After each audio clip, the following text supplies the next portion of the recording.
Well, this week we're returning to the railroads of John Young. We're riding currently on the Sugarhouse Trolley, which kind of became part of that network later on.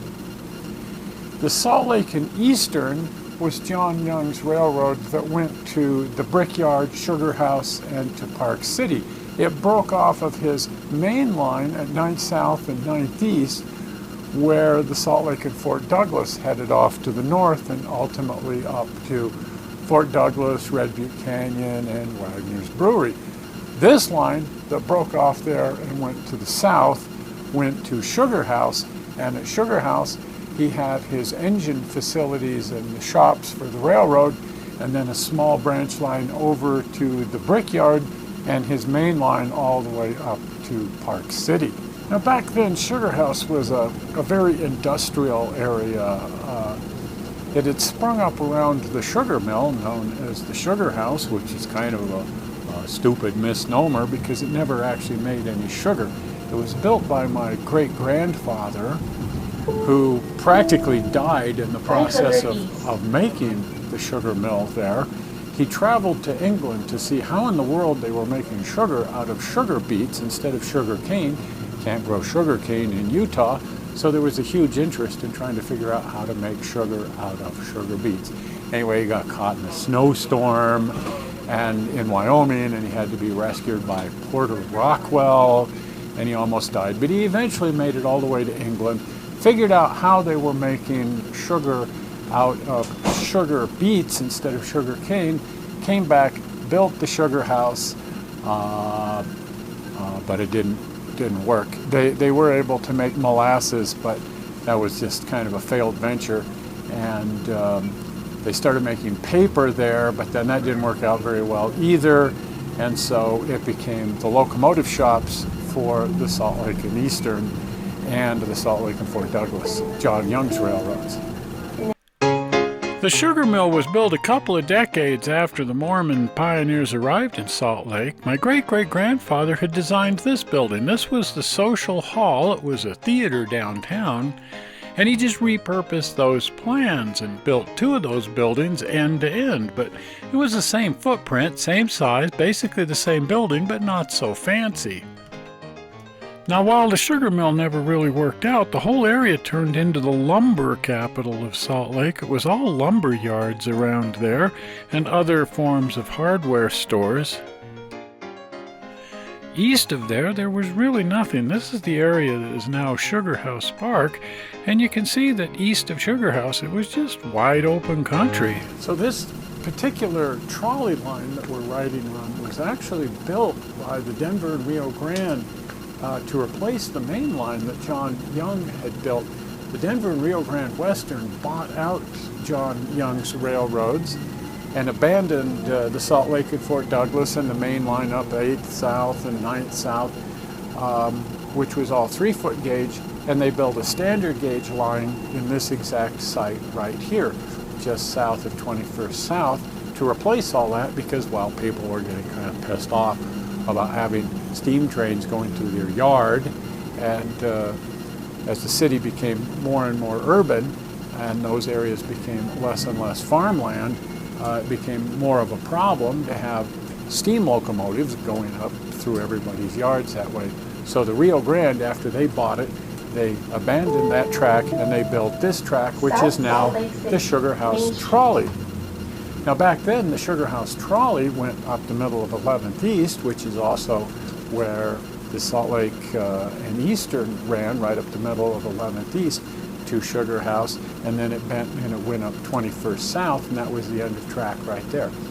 These days, the trolley ends up a little further south of there, but the idea being the same, and it's kind of nice that the Sugarhouse Trolley is back now.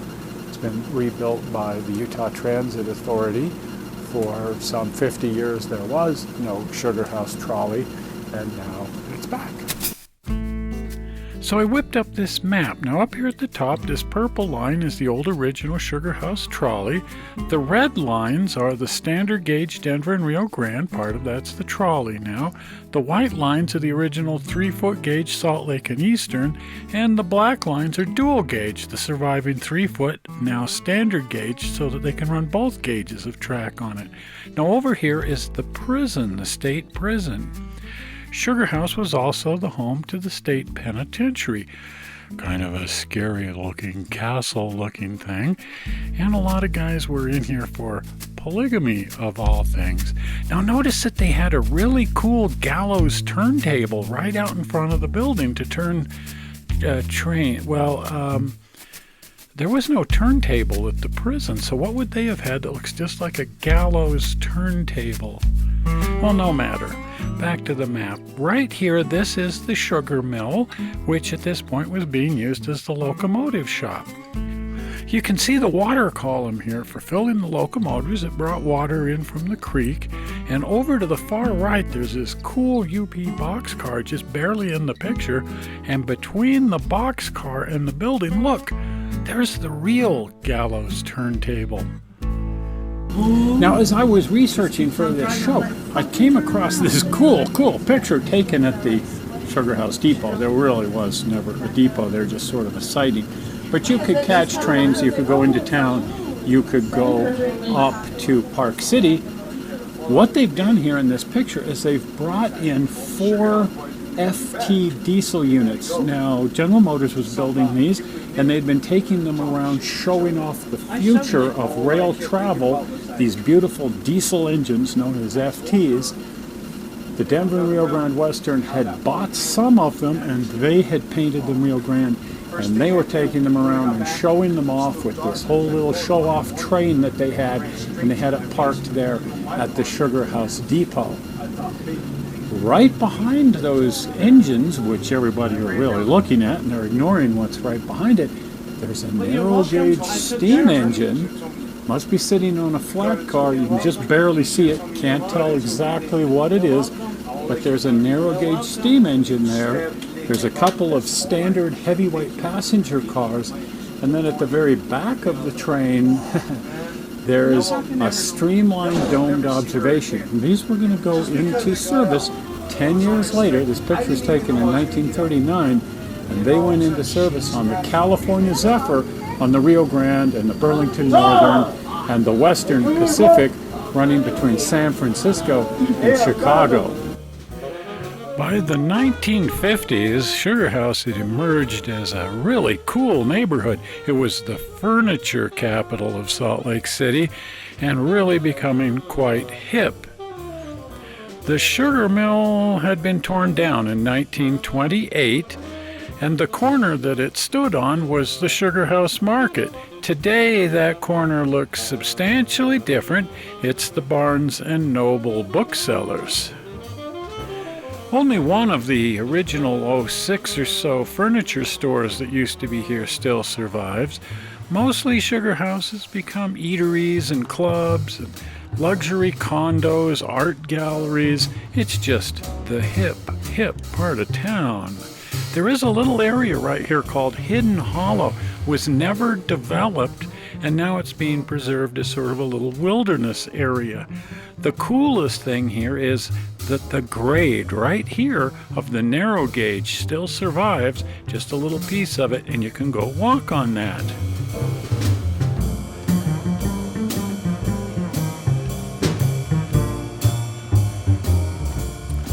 But what Sugarhouse is best known for now is just being the cool part of town. It's just a fun place to go hang out, get coffee, get pizza. Just a really fun little community.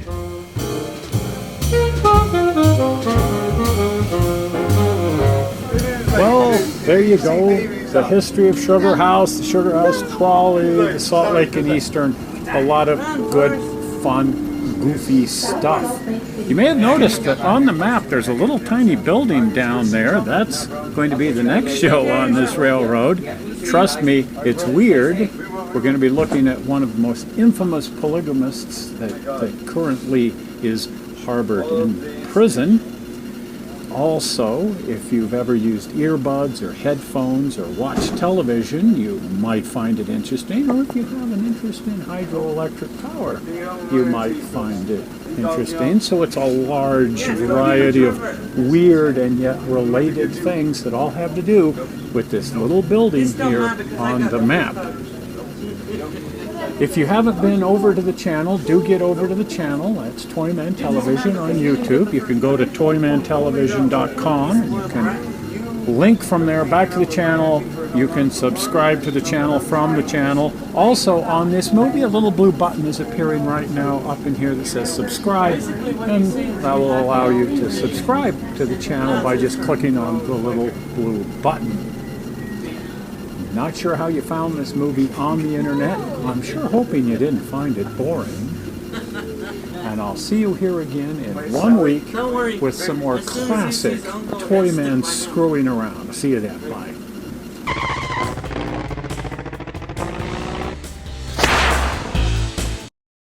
The sign back there says, "End of the line. This is as far as we go."